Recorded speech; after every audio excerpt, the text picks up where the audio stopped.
Hi, I'm Benjamin Payne. At the K-12 Education Office at Hillsdale College, we support school founding groups and their efforts to start classical schools across the country. Finding the right leader is one of the first and most important steps to building a successful school. While we do consider experience in education, we seek candidates who exhibit unwavering personal integrity, honesty, courage, and servant-hearted leadership. Perhaps that's you. If you're looking to engage in fulfilling, impactful, and challenging work protecting our nation's future and building up the next generation of virtuous citizens, we'd love to hear from you. I'm looking for strong school leaders right now. Learn more about how you can make a difference at hillsdale.edu/leader. hillsdale.edu/LEADER. That's hillsdale.edu/leader.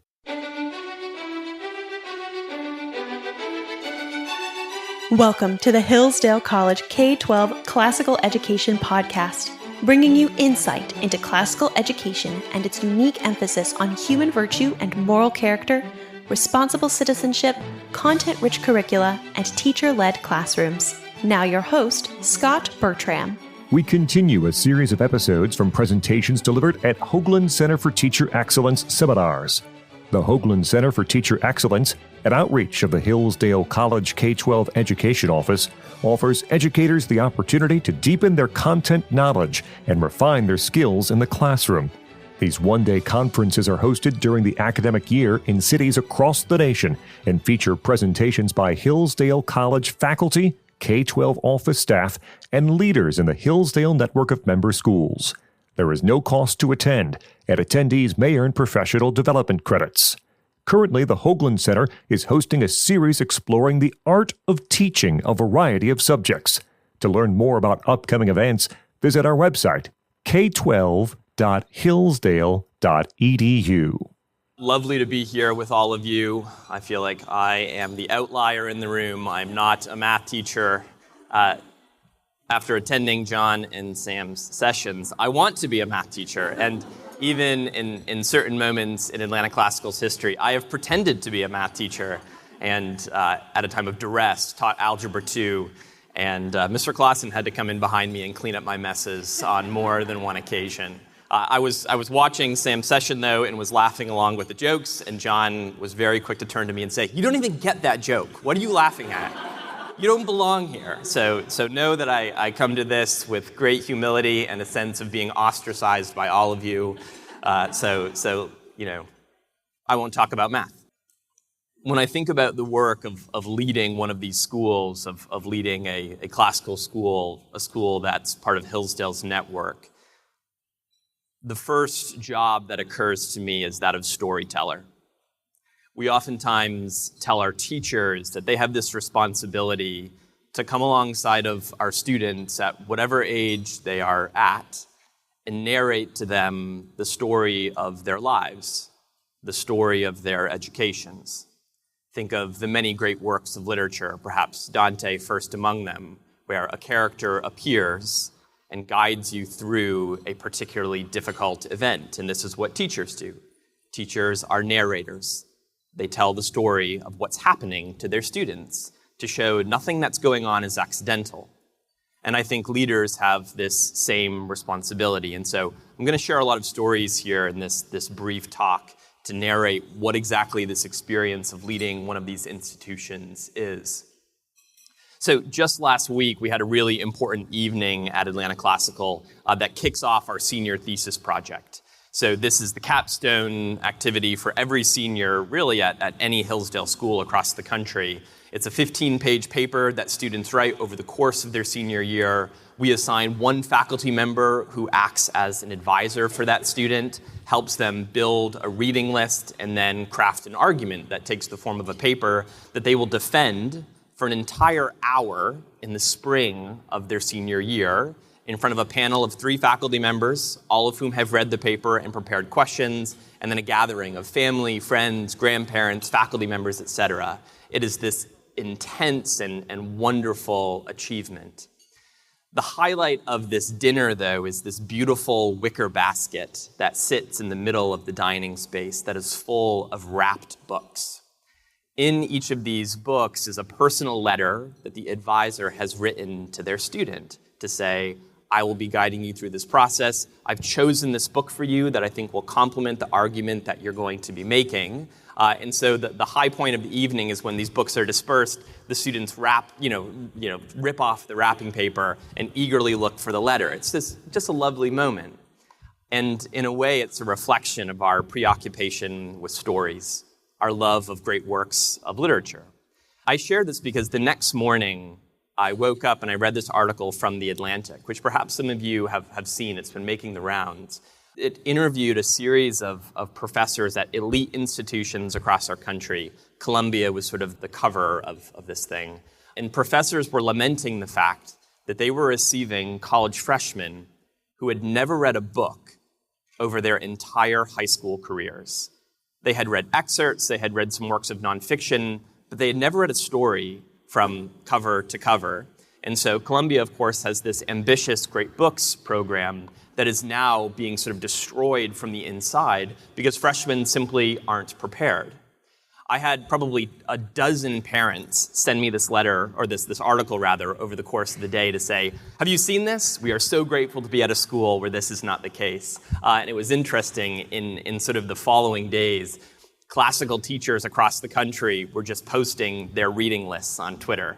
It was this lovely moment of seeing the classical movement sort of rise up and have a response to universities that are now wondering, what do we do with these kids? One thing to note is that this isn't accidental. The fact that books are not read is not a mistake, right? 2 or 3 years ago, the National Council for Teachers of English that produces guidelines for public schools, even private schools across the country, said that the time has come to decenter books at the heart of a literature education, and that instead things like media studies ought to be taking their place. And so that students are not reading is something that we have planned for. There's a kind of intention behind it. This is one, I think, of a number of disturbing trends in the public education space specifically. Another thing that I've noticed of late, one of the largest networks of charter schools in the United States used to have this very simple little slogan, work hard, be nice. Perhaps some of you have heard it. They, a couple years ago, eliminated it because it said, they made the argument that it supported the illusion of a meritocracy in the United States, and they never want to communicate that to students.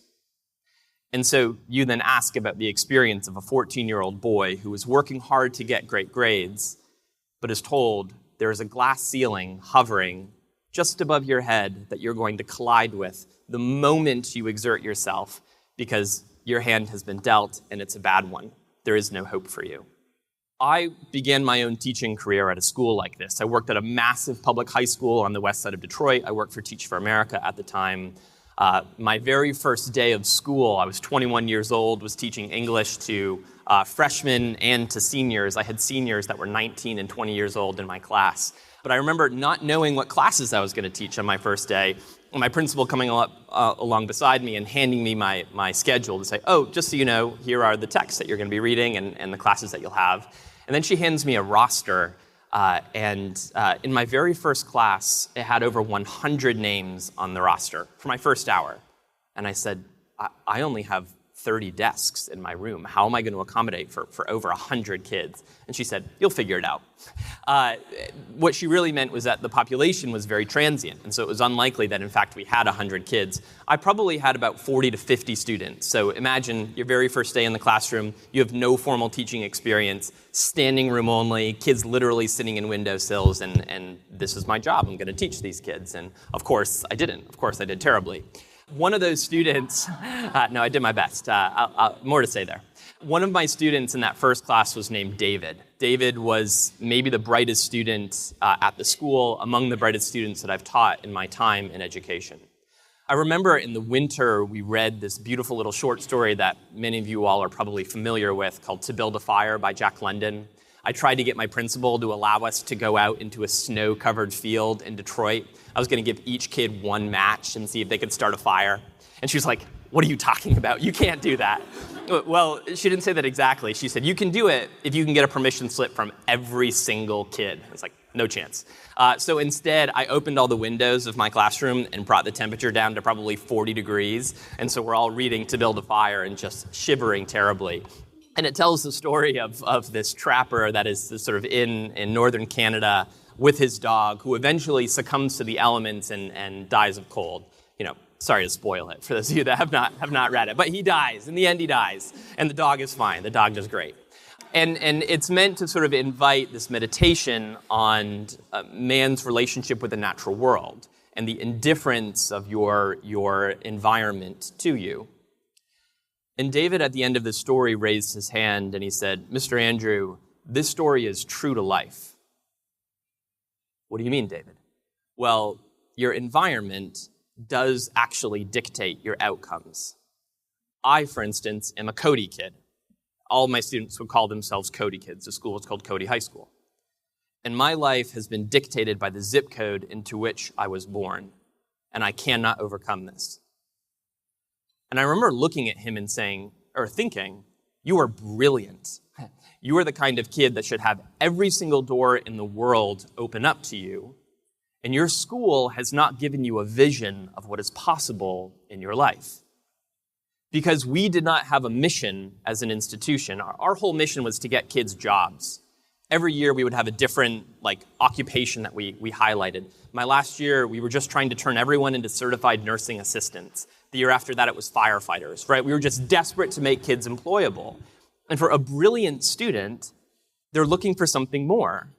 In fact, I would argue even the most struggling student is looking for something that is meaningful, looking for purpose of a kind. So oftentimes, so frequently in public education, we make this mistake of saying the pursuit of what is true and good and beautiful is meant only for the privileged, for the elite, when in fact it is the kids who are struggling most intensely that most need a mission that speaks to their humanity, that calls them towards something higher. And in the absence of that mission, David had begun to tell his own story, which was depressing and demeaning, and that overlooked the incredible potential and intelligence that he had. I used to drive home every day from school and just wonder, does a school exist that could honor the person that is David? And then I found Atlanta Classical Academy. Atlanta Classical, and I think many of your schools are like this, has this beautiful and bold mission of forming students in knowledge, of forming them in virtue, toward the end of making them citizens. And there is tremendous demand for schools like this. We have a small school. We can only fit 700 students. That's the limit of our charter agreement. We have over 2,000 kids on the waiting list who want to get into this school. And we don't have an answer for them. We don't have room for them. Now, charter schools are popping up across the country, popping up across Georgia, across the Southeast. You should know that there are two challenges to starting a charter school. One is finding a building. This is always difficult. But the second, as pressing, is finding a leader. Finding a person who wants to take on a project like this, which is why I want to share something about the importance of school leadership and this movement in creating opportunities for kids like David. I want to say something really brief about each component of that mission statement, forming knowledgeable and virtuous citizens. At the school that I run and at Hillsdale schools broadly, we believe that there are a certain set of things that a student ought to know about their world by the time they graduate from school. This might seem like the most obvious claim in the world, but in fact it's become countercultural. Right? We're preoccupied now with giving students skills of critical thinking, etc., but give very little attention to the books, the stories, the principles that actually begin to give shape to their vision of reality. At our schools, at these classical schools, we think for you to be 18, for you to become, for instance, a voting member in a democratic republic, you ought to have read the founding documents. Not so that you all think the exact same way, but so that when you have a difficult conversation, you are working from first principles. I think so much of the poverty of public discourse in our country returns to the fact that we don't have a common educational foundation. We haven't read the same things, and so we're having these little conflicts over superficial matters when in fact there are substantive ideas about which we could be engaged in discussion, but because we haven't read the same things, because we don't have a shared vocabulary, we speak past each other. So our schools aim to form students in knowledge. We also want to give them virtue.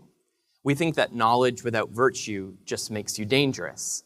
But when you give virtue to knowledge, it transforms into wisdom, which is knowledge directed toward the best things, toward the highest things.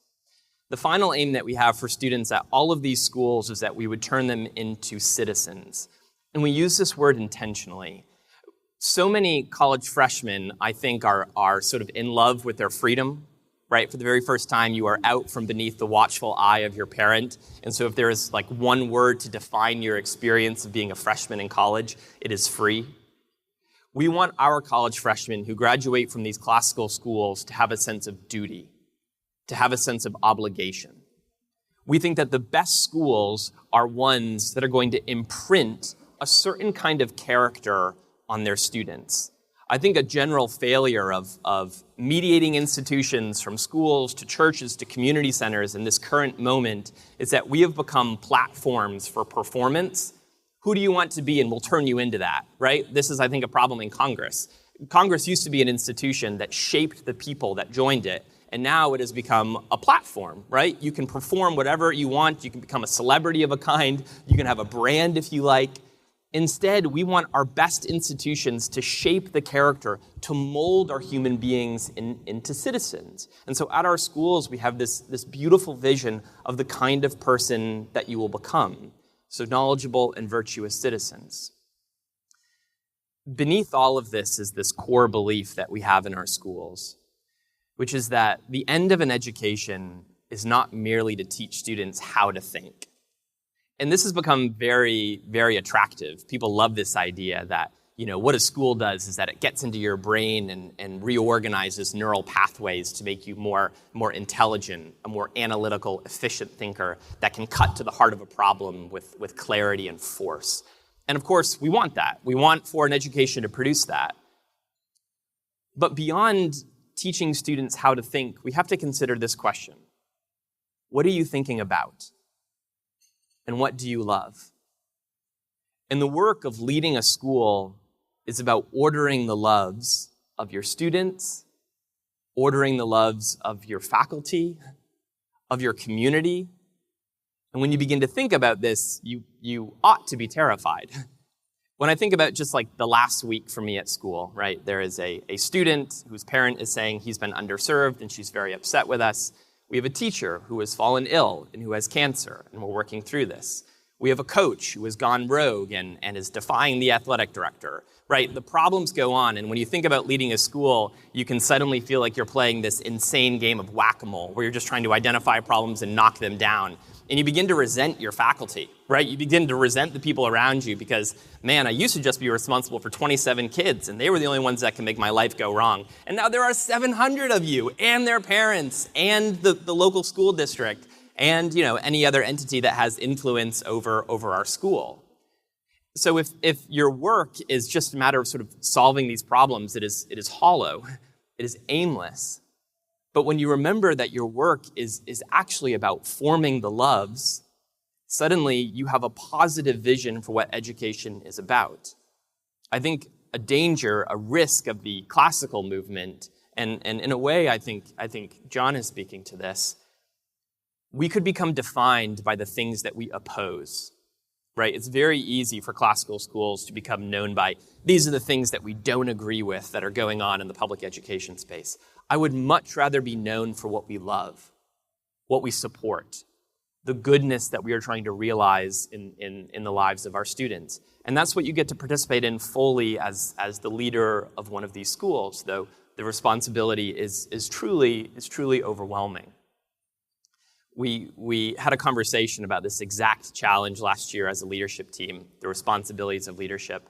And one gentleman that has been at the school since the very first day just said to me, being at this school makes me a better man. I'm a better human being. I am more earnestly in pursuit of virtue because I'm part of a school that names truth and goodness and beauty as the end of an education. I hope that's happening for all of you. And surely it doesn't happen every day. There are days of deep frustration and angst and confusion, particularly in February. But the work of being with these students, engaging with this curriculum, ought to inspire your own life. And this is the opportunity you have as a leader.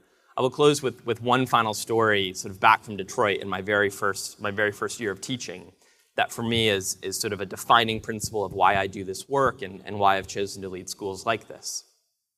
So the last book that I wanted to teach with my freshmen, once I figured out how to teach them, which took a very long time. A quick aside, this is a funny story. I had all of these tricks and strategies of ways that I wanted to engage my students in like the first month, and they just rebelled. They would not listen to me until I finally picked up a book and just started reading it. And then there was silence in the room. What's happening right now?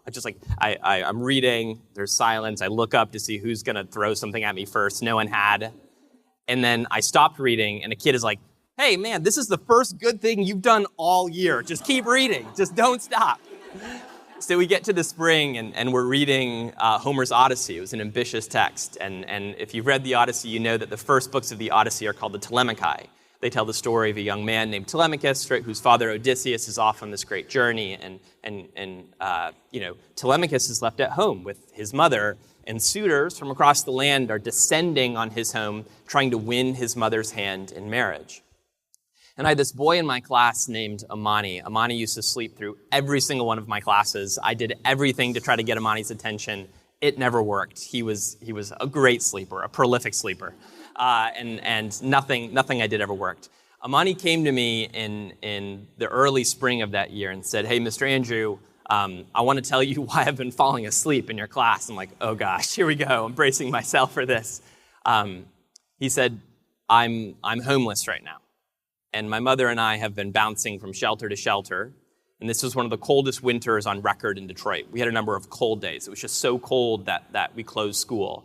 There is no public bus system in Detroit. The city could not afford school buses. So kids would take the city bus, and getting to school would take hours. And so this young man would get to school, and it would be the first warm place that he had found, and so would fall asleep in my classroom. So we're discussing the Telemachai, talking about the problems that Telemachus faces, and Amani's hand goes up for the first time all year. And I call on him, and he says, I know what it means to be Telemachus. I know what that's like. I know what it's like to feel responsible for my mother and to not know what to do, to feel utterly hopeless. And suddenly, this young man is reaching across a couple thousand years of history and looking to this beautiful, ancient, disorienting text for direction, for purpose. And it was at that moment that I realized that schools that conceive of themselves as institutions that direct students toward lives of meaning and purpose and virtue must exist. And they must exist in every city, in every neighborhood to serve American school children. That's my story, right? That's what animates my ambition and this work. It's the reason that it's worth it to deal with the million complications that come along with leading a school. And to be totally frank, as I'm saying all this out loud, I find myself being convinced by it again, right? Truly, I have questions myself about whether this work is meaningful. As recently as the last week, moments of distress and frustration and annoyance. But when you tell yourself the story of the students who are in front of you, when you tell the story of their lives, when you tell the story of your own life, and allow for your faculty and your community to be part of crafting that narrative, meaning is abundant, and it is ready to be received if you'll chase it. If you enjoyed this lecture, we encourage you to visit our website, k12.hillsdale.edu, for additional information on upcoming Hoogland Center events and other free resources for educators.